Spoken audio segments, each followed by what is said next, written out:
ನಮಸ್ಕಾರ, ನೀವು ನೋಡ್ತಾ ಇದ್ದೀರಾ ಖಡಕ್ ಕನ್ನಡ ನ್ಯೂಸ್.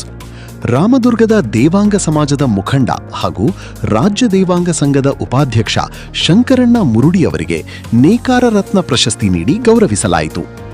ಕರ್ನಾಟಕ ರಾಜ್ಯ ನೇಕಾರ ಸಮುದಾಯಗಳ ಒಕ್ಕೂಟ ಬೆಳಗಾವಿ ಜಿಲ್ಲೆ ವತಿಯಿಂದ ಪ್ರತಿಭಾ ಪುರಸ್ಕಾರ 2026 ಹಾಗೂ ನೇಕಾರ ರತ್ನ ಪ್ರಶಸ್ತಿ ಪ್ರದಾನ ಸಮಾರಂಭ ರವಿವಾರ 2/8/2026 ರಂದು ಶ್ರೀ ಬನಶಂಕರಿ ದೇವಸ್ಥಾನ, ಸಪಾರಗಲ್ಲಿ, ವಡಗಾವಿ, ಬೆಳಗಾವಿಯಲ್ಲಿ ಅದ್ಧೂರಿಯಾಗಿ ಜರುಗಿತು.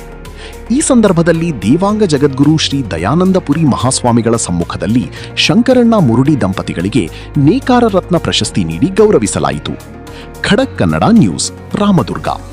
ಸೇವೆ ಮಾಡುವಂತಹ ಶಕ್ತಿ ಆ ದೇವರು ಅವರನ್ನು ತುಂಬಲಿ. ಯಾವತ್ತೂ ನಗುತ್ತಾ ಅವರ ಕುಟುಂಬದ